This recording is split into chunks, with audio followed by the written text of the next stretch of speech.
lo que es el rock.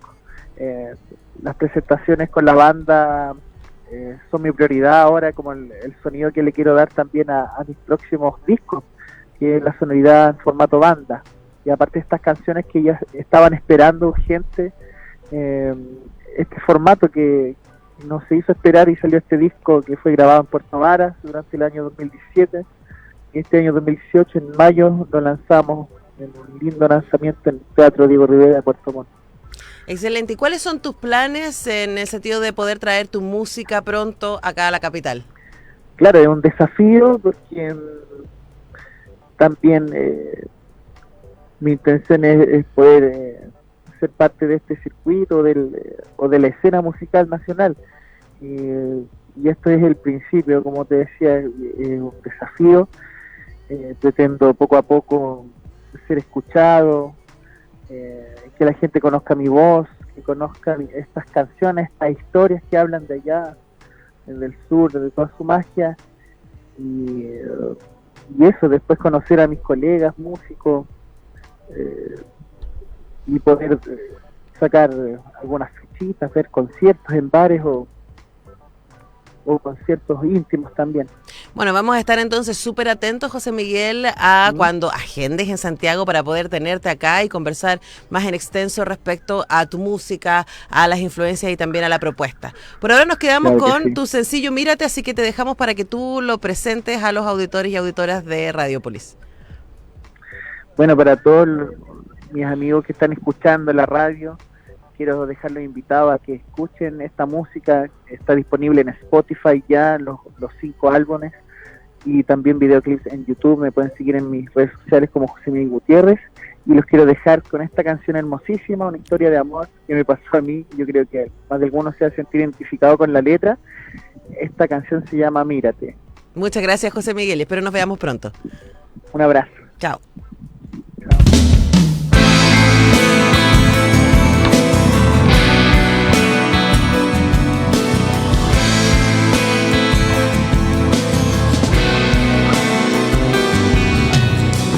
Con un beso de escarcha quemarás mi boca y te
comentando sobre qué se trata finalmente todo este libro, que puede ser catalogado como una novela policial, pero que sin embargo no lo es. Y bueno, tenemos un audio donde él nos adelanta un poco de qué se trata este texto tan complejo si uno lo plantea así, pero sin embargo cuando lo lee uno se da cuenta de que es un relato bien claro, bien pensado y bastante profundo. Ahí veamos entonces qué nos dice Daniel Plaza, el autor de Desierto. En esta novela los personajes son personajes que están precarizados económicamente. Y lo que importaría sería un poco ver eso, ¿no? Que esta falsa ilusión de comodidad, que es lo que nos resolvería las cosas, es eso, es falsa ilusión.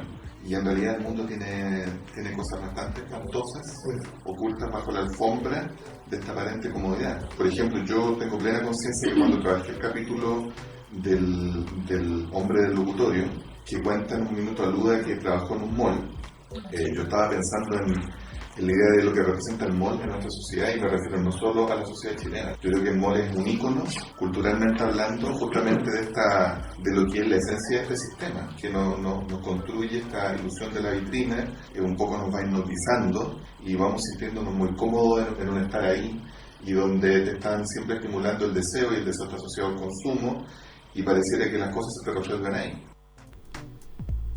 Bueno, ahí Daniel Plaza nos comentaba sobre este hombre del locutorio. Yo ya te decía en primera instancia esta historia del policía, que no le gusta un poco su trabajo.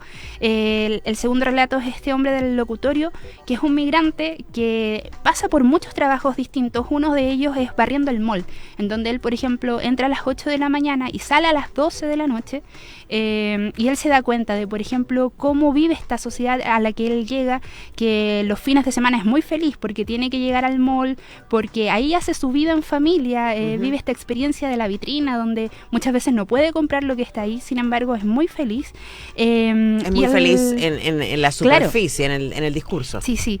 Y él comienza a criticar también a ese lugar al que él llegó, las expectativas con que venía también. Habla sobre el tema de la vivienda, por ejemplo, que él tiene que compartir con muchas familias, un lugar muy pequeño donde la gente que arrienda es muy tacaña también porque cobra altos precios por espacios mínimos. Él comenta incluso un trabajo en la construcción donde peor lo pasó porque él era el negro, nadie le entendía lo que él quería decir, le pagaban muy poco también por un trabajo muy extenuante, y ahí él habla un poco de este subsuelo al que finalmente llegan los migrantes a países como por ejemplo Chile, donde ni siquiera pueden comunicarse y ya pasan a una situación muy más allá de la discriminación, donde ellos no logran tener contacto, no logran empatizar también con la gente y no logran finalmente realizar sus sueños. Y este relato me pareció realmente muy conmovedor. Daniel Plaza lo que hace es mostrar toda esta historia de una forma muy sensible. Es casi como si un mismo migrante nos estuviera contando esta historia, porque él cuenta de su familia, cuenta de los amigos, cuenta también de las mentiras que a veces tiene que escribir en algunos correos, por ejemplo, para poder decirle a su familia que él realmente está bien y que no está pasándolo mal aquí. Y bueno, llega a este locutorio donde también tiene que trabajar muchísimas horas y él se da cuenta de, por ejemplo, microhistorias. Gente que llega a los locutorios a comunicarse con sus familiares en el exterior y que también mienten mucho para poder tranquilizar a sus familiares afuera, los convían también a vivir a este nuevo país que se asemeja mucho a Chile. Sin embargo, en el texto no está tan claro, podría ser cualquier país desarrollado, latinoamericano o no. Es más bien un retrato sobre la migración. Y bueno, en un tercer relato ya está la chica de los mensajes. No tiene un nombre claro, pero ella escribe distintos mails a sus familiares. Sin embargo, están solo los de ella, no los de respuesta. Ajá. Entonces uno puede, a partir de eso, ir reconstruyendo esa historia, y ella da cuenta de que, por ejemplo, le echaron de su anterior trabajo, que ahora no tiene dónde vivir, no tiene tampoco dónde trabajar. Hay mucha angustia en sus textos. Tiene un hijo también que sale en algún minuto donde ella lo extraña. Y el hijo está fuera, no está con ella. Está fuera, pero nunca está en las respuestas. Entonces está solo la angustia de esta chica que está también viviendo en un lugar, en una pieza finalmente que logra conseguir a muy bajo precio, y en un minuto ella le escribe a su marido que él no piensa en ningún momento venir a este nuevo país porque no quiere que su familia lo pase mal también. Entonces no quiere defraudarlo. Finalmente ella encuentra un trabajo, pero ella es la que muere dentro de todo este policial, relato. O sea, había una Pero eso muerte. es algo que no se sabe finalmente, no sabe qué pasa, no se sabe finalmente qué pasa con ella, sí, porque logra conseguir trabajo, pero hasta ahí queda su historia. Luego el cuarto relato es el del narcotraficante, que, bueno, él vive en el norte del país, viaja también a distintos bares, dice que este oficio, porque así lo califica, comenzó a desarrollarlo porque quería conseguir dinero y porque no podía conseguir otra cosa mejor, siendo que él había estudiado en su minuto, tenía su carrera y todo eso. Sin embargo, es alguien que también va a aparecer dentro de la historia de esta chica migrante que fallece y va a ser quien finalmente resulte detenido por esta condición de narcotraficante. Finalmente él cae en una redada y lo asocian a ella, se conocían en un minuto, pero va a ser él quien termina siendo el culpable, siendo que él no había sido el responsable de este delito, y es algo que también termina inconcluso. Cabe decir, Antonella, que una de las conclusiones que puede sacar de este texto es que, por ejemplo, Daniel comenta mucho ciertos hechos policiales que van sucediendo a lo largo de la historia y que terminan en nada. Finalmente uno nunca sabe qué pasó con fulanito que falleció en tal lugar, con la gente que de tal caso, de unas viviendas quemadas, por ejemplo, que también fallecieron. Un poco a esta parte de 2666 de Bolaño, en también, donde te van metiendo los casos de asesinatos de mujeres en Juárez, pero no lo siguen, o sea, es como que va uno y te dan el titular, y es como un elemento disruptivo en la lectura, un elemento muy cruel además. En la lectura, por lo menos a mí me pasó que yo después de un rato ya era como, por favor, porque claro, es violencia que de la que te están informando, pero de alguna manera que también se está ejerciendo sobre el lector para ir, me imagino, intensificando la experiencia y vincularla con lo que les pasa a los personajes. Sí, claro, no había hecho el guiño con 2666, pero claro, es una situación muy similar porque no existen más datos respecto de esta muchacha que está aquí en este país ajeno, más allá del contacto que ella tiene con su familia. Y bueno, junto a este relato principal también van surgiendo otros hechos que nunca son revelados completamente, y Daniel Plaza en más de una ocasión dice que es producto de los medios de comunicación, que van tras de distintas noticias, que producto de esto de la inmediatez no logran tampoco concentrarse en ciertos detalles y darle la importancia que requieren ciertos hechos. Así que es un libro muy entretenido, muy interesante, muy humano también, y que nos da cuenta de una historia muy reciente que estamos viviendo en este Chile tan diverso como lo es hoy. Este libro está disponible en todas las librerías del país. La editorial es Punto Aparte, así que la gente interesada pero es independiente, ¿no? Sí, es independiente, pero ya esto ya se ha diversificado y está ahí en distintas librerías. Así que usted puede ir por Desierto, que además es un libro cortito, para que no se nos asuste, no se nos abrume. Es un libro de sí, ya ha recibido menos de también 100 páginas. Sí, muy buena crítica. Fue comentado, como yo te comentaba, en la primavera del libro, y su primer libro, El Corredor, que él publicó en el año 2002, que tenía que ver con una chica que corría una maratón y que en la medida que ella avanzaba, como que retrocedía en el tiempo, también fue bastante comentado y aplaudido por la crítica en su minuto. Daniel Plaza es académico también, ha recibido distintos premios como el de Juegos Literarios Gabriela Mistral de la Municipalidad de Santiago del 92 y el premio Mejores Obras Literarias en categoría inédita del Consejo Nacional del Libro y la Lectura del 2001.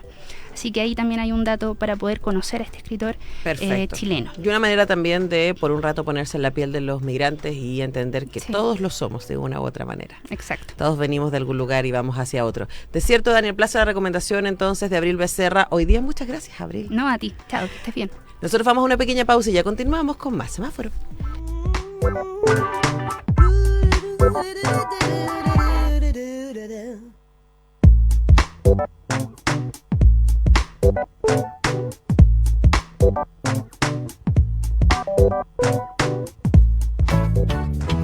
¿Vos sabés? Hola, soy Paola de la Torre, periodista, y te cuento que te esperamos en Padres al Día todos los sábados a las 16 horas. Soy Valeria Gómez y abordaremos diferentes temáticas relacionadas con las distintas etapas de la crianza de nuestros hijos.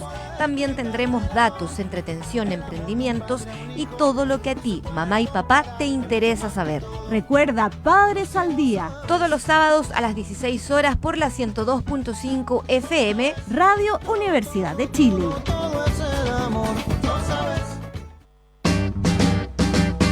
Soy Gonzalo Fueret. Soy Cristóbal González. Te invitamos todos los miércoles y sábados a las 21 horas a escuchar Mestiza Cultura. Música, cultura, eventos, información.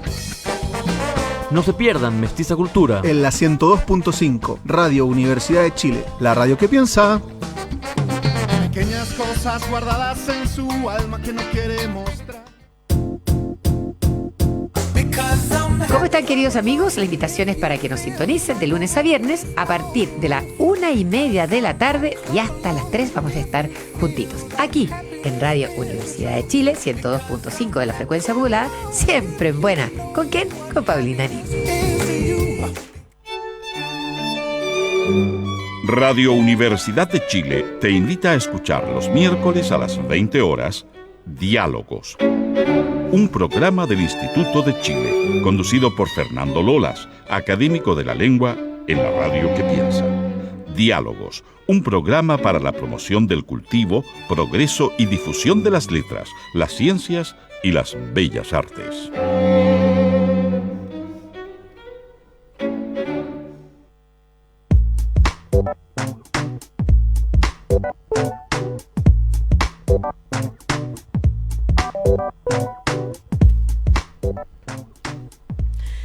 Con 29 y antes de ir con nuestra siguiente entrevista quería pasarles un dato muy interesante. La Cineteca Nacional invita a participar en una nueva edición del taller de crítica de cine, así que todas y todos los que me están escuchando y están pensando, me encantaría escribir sobre cine, me encantaría tener mi propio blog o poder reflexionar al respecto, bueno, créanme, aquí tienen 3 estupendos profesores y yo hago oficial nuevamente mi reclamo a la Cineteca Nacional, se los he dicho en su cara, con mucho cariño porque los quiero mucho, siempre son puros hombres los que editan los talleres, ahí están, pero son 3 hombres hermosos que saben un montón, Iván Pinto, Cristian Ramírez y Joel Poblete. Iván además es académico de nuestra universidad y él, una de las cabezas de la página web La Fuga. Cristian Ramírez, que hace muchísimo tiempo escribe en El Mercurio, y Joel Poblete, y además en Civil Cinema, y Joel Poblete, que además de ser crítico de cine y de ópera, también es uno de los programadores del Sanfic. Gente que sabe un montón, gente muy linda, que va a estar dictando estos talleres que van a realizarse de manera gratuita los días sábados entre el 20 de octubre y el 1 de diciembre de 10 a 13 horas y está dirigida a profesionales del área de las comunicaciones que cuentan con experiencia e interés en cine o cultura. Esto es gratis, pero hay que inscribirse hasta el 14 de octubre y el formulario está en la página web de la Cineteca Nacional, cinetecanacional.cl. Así que ahí tienen un dato, Iván Pinto, Cristian Ramírez y Joel Poblete con este taller de cine gratuito, de crítica de cine gratuito que va a ser en la Cineteca Nacional los sábados en la mañana entre el 20 de octubre y el 1 de diciembre. Y para allá, prepararnos para nuestra conversación, vamos a escuchar a los Bunkers con esta notable versión de El Derecho de Vivir en Paz.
de la región metropolitana que se va a realizar este 19 de octubre y que me adelantaban acá Patricia y Daniela, se trata de reunirse con actores y actrices del mundo de la comunicación para reflexionar básicamente cuánto sabemos de derechos humanos aplicados a la comunicación, tanto en términos de libertad de expresión como en términos de generación de contenidos. Sería como de esos dos lados, ¿cierto? Sí.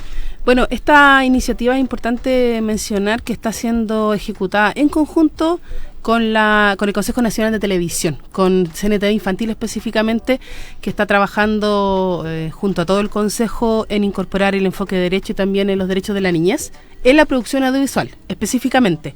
En el caso nuestro como institución, lo que nos interesa es indagar sobre cómo los derechos humanos están incorporado al ejercicio profesional y no profesional también, sino al ejercicio de comunicaciones sociales en general en todo el país, precisamente viendo la libertad de expresión como un derecho y no como algo, digamos, que está solamente ligado a la empresa privada. Los medios de comunicación que genera nuestro país son privados, no tenemos medios estatales, tenemos medios como este que tienen vocación pública, eso sí, estamos ahí sosteniendo desde y medios la comunitarios que hemos constatado que están sosteniendo el derecho a la libertad de expresión, pero nos interesa también que reconstruyamos un poco la percepción que tenemos de este derecho desde el mundo de las comunicaciones, no ligado solamente a quienes emitimos nuestra opinión o generamos contenido, sino también a las audiencias que han sido quizás las principales olvidadas en el tema del derecho a la comunicación en el día de hoy, en el pluralismo, en la diversidad de medios, en las posibilidades que tenemos como audiencias de acceder a contenidos diferentes.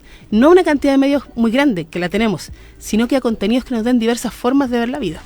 Ahora, ahí hay un tema que es complicado, porque básicamente cuando no existe la idea de medios de comunicación públicos, o sea, sostenidos por el Estado, que aseguren que exista esa diversidad y que por lo tanto no sean vulnerados los derechos a la libertad de expresión y al acceso a contenidos diversos, es muy difícil porque entramos en la lógica del mercado. Entonces uno puede decir, bueno, tenemos Televisión Nacional, que se supone que es televisión pública, pero como tiene que autosostenerse desde el mercado, algo parecido a lo que pasa con la universidad y con esta misma radio, escogen por lo tanto en esos casos acercarse a lo que ofrecen la competencia, porque se vuelve competencia finalmente. Entonces, ¿cómo nos metemos ahí cuando la estructura desde la base es tan poco funcional a la inclusión de derechos?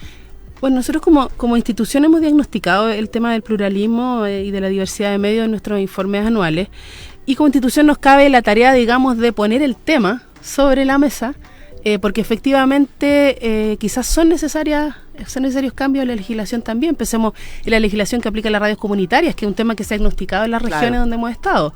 Las radios comunitarias no tienen posibilidad de generar ingresos a través de avisaje, tienen poca potencia y las pone en detrimento, digamos, respecto a medios de comunicación que sí pueden acceder al dial. ¿Cómo se accede al espectro radioeléctrico? También es un tema, en condiciones de igualdad, ¿o no? Que se supone que es de todos los chilenos y chilenas y que se supone que, por lo tanto, especialmente las radios comunitarias que tienen una labor tan fundamental, deberían poder acceder, pero hoy día está todo contra ellas. O sea, de verdad es una gesta de las cadenas, es una gesta heroica la de las radios comunitarias. Sí, yo no tengo la respuesta a la pregunta, pero sí que nosotros como institución estamos trabajando este tema. Los diagnósticos son una parte, también comentábamos antes con Antonella que tenemos una línea de estrategia, de incidencia en medios de comunicación, y la otra pata, por decirlo así, es un estudio que vamos a trabajar con el ISAI de esta universidad, Instituto de la Comunicación e Imagen, el centro de referencia, digamos, sobre temas de libertad de expresión en Chile, que tienen un centro de estudios de libertad de expresión muy, muy potente. Sí, con ellos estamos trabajando ya, estamos firmando los anexos para hacer un estudio sobre estándares internacionales de derechos humanos en el ámbito de la comunicación social. Entonces, en el fondo el Estado, está un poco la idea, el Estado ¿a qué se ha comprometido? ¿Y cuál es la brecha respecto a lo que tenemos hoy día? Eso nos permite poder avanzar en ese camino y también poder generar incidencia, que no solamente viene del instituto, nosotros somos un espacio articulador y fiscalizador también, ¿no? Y promotor. Pero queremos que también las instituciones, las organizaciones sociales, los medios de todo tipo puedan incorporarse, ¿cierto? Y puedan trabajar en que esta brecha vaya cortándose y efectivamente disfrutemos del derecho a la libertad de expresión. Patricia Koch, coordinadora de promoción de la Universidad de Educación del Instituto Nacional de Derechos Humanos, y también nos acompaña Daniela Aceituno, profesional de las Ciencias Sociales y de la sede regional del Instituto Nacional de Derechos Humanos. Le quería preguntarte por esta actividad específica, por este diagnóstico. ¿Qué es lo que esperan saber y en interlocución con quién?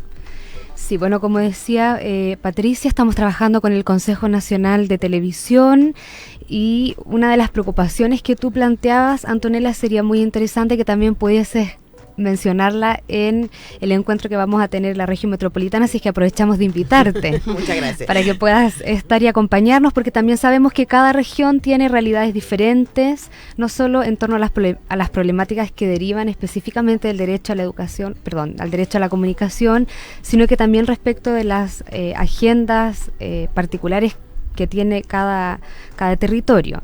Y en ese sentido, lo que queremos hacer, por un lado, es levantar información sobre cuán integrada o no está el enfoque de derechos humanos en la labor que realizan comunicadores y comunicadoras de distintas regiones. También promover este enfoque en el trabajo que realizan y también consultar, digamos, sobre aspectos de formación. Qué tan formados o no están, qué tan sensibilizados o no se encuentran respecto también a la aplicación y resguardo de este enfoque, porque ciertamente que como instituto creemos que los medios de comunicación tienen un rol muy importante, no solo porque difunden, recrean y representan realidades, sino porque también impactan en la opinión pública, claro, y en la ciudadanía. Bueno, Exactamente. Nosotros hablábamos sí. de un montón de cosas mientras ustedes escuchaban a los bunkerantes respecto a la poca formación que tenemos los periodistas en temas que tienen que ver con derechos humanos y sobre todo en los límites. Porque, por ejemplo, yo no sabría decir hoy día si cuando un periodista se acerca a una víctima de una situación violenta, de una violación o de un asalto o de un asesinato de un cercano, y le pregunta así inmediatamente, hace como boca de jarro en el micrófono, ¿cómo se siente? A mí me pasa que me ataque todas las veces que veo eso porque me parece que es de una indignidad tremenda, pero al mismo tiempo no sé si es una violación de derechos humanos, por ejemplo, porque a mí en la escuela, y eso que estudié acá en la Universidad de Chile, nadie me lo enseñó. Entonces también yo creo que hay un tema respecto a cuánto sabemos y cuánto dejamos, por un lado, al mercado, de nuevo, en la lógica de la competitividad, y al criterio ahí del editor, que dirá sí o no, en cada caso, ¿no? Sí, bueno, yo también soy periodista, estudié en la Universidad de Santiago de Chile, y yo creo que más o menos somos contemporáneas en el estudio de periodismo, y en esa época más allá el ramo de ética periodística, que era más bien ética y el trabajo que nosotros tenemos día a día. Claro. Pero no es un trabajo de formación en derechos humanos. Por ejemplo, cuando tú hablas de los límites, la libertad de expresión tiene límites súper claros que tienen que ver con la dignidad y la honra de las personas, que tienen que ver con la apología a la guerra, por ejemplo. O sea, cuando sale alguien, por ejemplo, en Twitter, haciendo apología de la guerra. O negacionismo. O negacionismo, por ejemplo, que este año lo hemos visto mucho, sí. O insultando derechamente a otra persona por su condición de migrante, por su raza o por su orientación sexual. Ahí no está no está ejerciendo el derecho de su libertad de expresión, sino que está vulnerando ese derecho. Está vulnerando el derecho a la honra, el derecho a la dignidad, el derecho a no ser discriminado. Son varios derechos. Entonces, cuando uno, como profesional, no solamente en las comunicaciones, sino en cualquier ámbito, maneja el enfoque de derechos humanos, le permite tener un criterio para saber que si lo que vas a hacer vulnera, afecta al derecho del otro o no. Y ese es el criterio que nosotros hemos detectado que no necesariamente existe muy escasamente porque no hay formación ni en esta universidad, ni en la universidad de la que yo salí, prácticamente en ninguna. Bueno, ahí hay una tarea que hacer. Vamos a seguir conversando con nuestras invitadas, Patricia Koch y Daniela Aceituno, del Instituto Nacional de Derechos Humanos, acerca de este diagnóstico regional de comunicación y derechos humanos, pero a propósito de lo mismo vamos a escuchar a la tremenda Ana Tijoux con Alzar la Voz.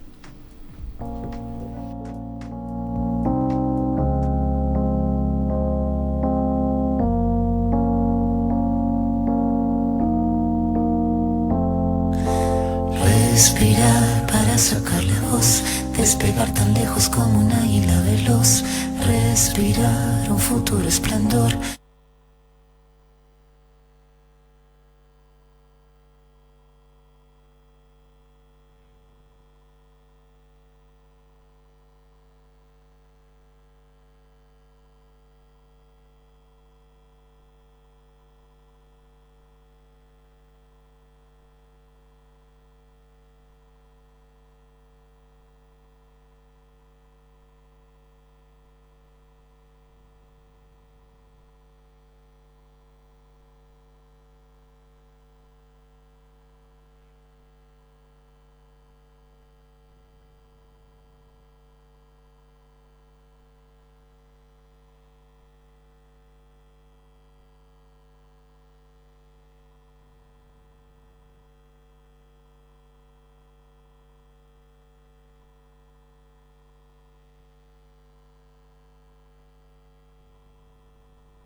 En el caso nuestro, no, nosotros no tenemos esas labores. Nosotros podemos claramente emitir alguna opinión.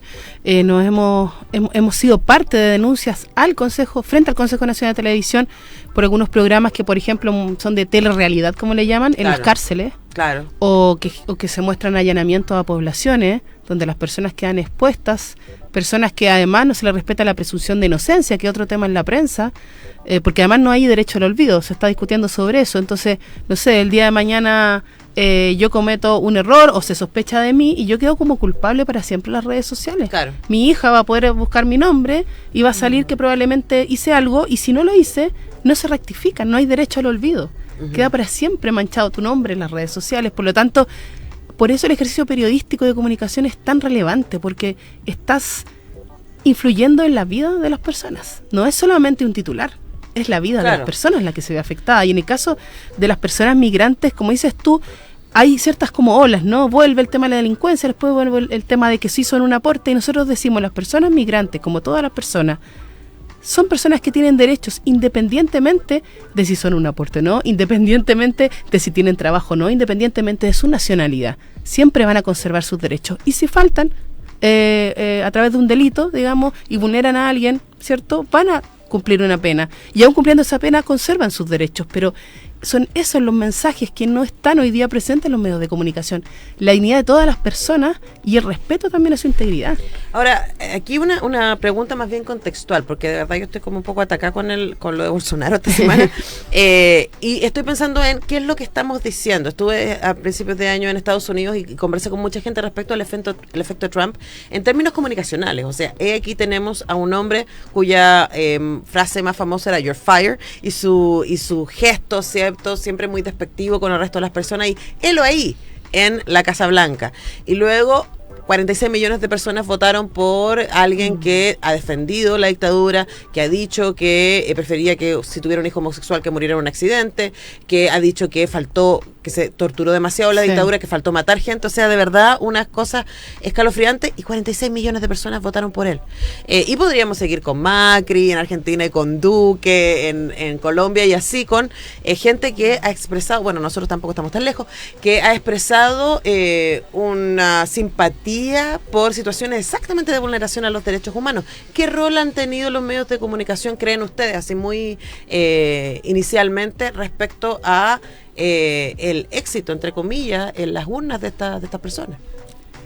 Bueno, es que los medios de comunicación, y lo vimos con los temas, ¿cierto?, de filtración de datos personales en las redes sociales, que hicieron, en el fondo, lo que hicieron fue medir los intereses de la gente, así como a grandes rasgos, y generar contenidos que iban acordes a los intereses de la gente. Claro, digamos. que fue lo que pasó con Facebook en Estados Unidos. Eso es lo que pasa, ¿cierto? Entonces, en el fondo es un espacio sumamente peligroso, y ahí hay otra reflexión: cómo nosotros entregamos nuestros datos en todas las redes sociales.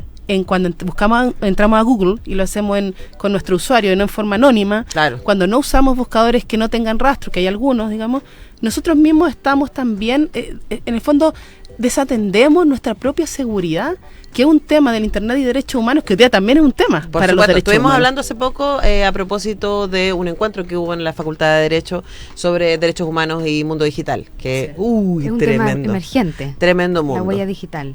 Sí. Bueno, pero volvamos, pues nos quedan solo un par de minutos. Nos fuimos ahí como hablando los grandes temas, mi preocupación por Bolsonaro, que este primer diagnóstico regional de comunicación y derechos humanos de la región metropolitana, que se va a realizar el 19 de octubre. Entiendo que están trabajando en conjunto con el Consejo Nacional de Televisión. ¿Alguien más puede participar? Si hay comunicadores, si hay académicos que nos están escuchando y quisieran ser parte de este diagnóstico y poder conversar respecto a esto, ¿cómo lo hacen? Sí, de todas maneras, y de hecho por eso te agradecemos la invitación, porque podemos reforzar que esta es una instancia abierta, pero que al mismo tiempo tiene cupos limitados. Por lo tanto, comunicadores, periodistas, organizaciones de la sociedad civil, académicos que a lo mejor también están vinculados al área de las comunicaciones, el Colegio de Periodistas, todas las personas involucradas están invitadas. En la página web del instituto está nuestro número de teléfono, allí pueden llamar, inscribirse. y eso, queremos realmente que puedan participar de este espacio, porque la idea es tener un diálogo, tener una reflexión, poder conocer la opinión, ponernos quizás también de acuerdo en pasos a seguir, porque aquí vamos a necesitar trabajar estrategias conjuntas. Esto es un diagnóstico, es la primera parte, ojalá de un trabajo posterior en el tiempo. Esto va a ser el 19, ¿a qué hora? Esto es en la mañana, digamos, en el bloque de la mañana de 9 a 1 de la tarde. Perfecto. En la Universidad Alberto Hurtado, en la sala A22. Bueno, ustedes pueden entrar a la página web que es indh.cl, Instituto Nacional de Derechos Humanos, indh.cl. Ya ahí tienen los contactos, los teléfonos para llamar y preguntar y decir, yo quisiera ser parte de ese primer diagnóstico en comunicación y derechos humanos de la región metropolitana, y ahí usted se inscribe y participa. Queremos agradecer muchísimo la presencia de Patricia Koch y de Daniela Aceituno de la región metropolitana del Instituto Nacional de Derechos Humanos. Muchas gracias. Esperamos que vaya alguien de la radio también. Vamos a decirle al jefecito Hitorito que mande un comisionado. Muchas gracias por la invitación. Que esté muy bien. Nosotros comenzamos a despedir también el programa. Muchísimas gracias a Tania, a Hans, a Diana, a Pato, a toda la gente que hace posible este programa, y por supuesto a ustedes que nos dejan acompañar su mediodía. Quédense con las noticias de Radio Universidad de Chile y mañana a mediodía regresamos con más Semáforo. Que estén bien. Chao.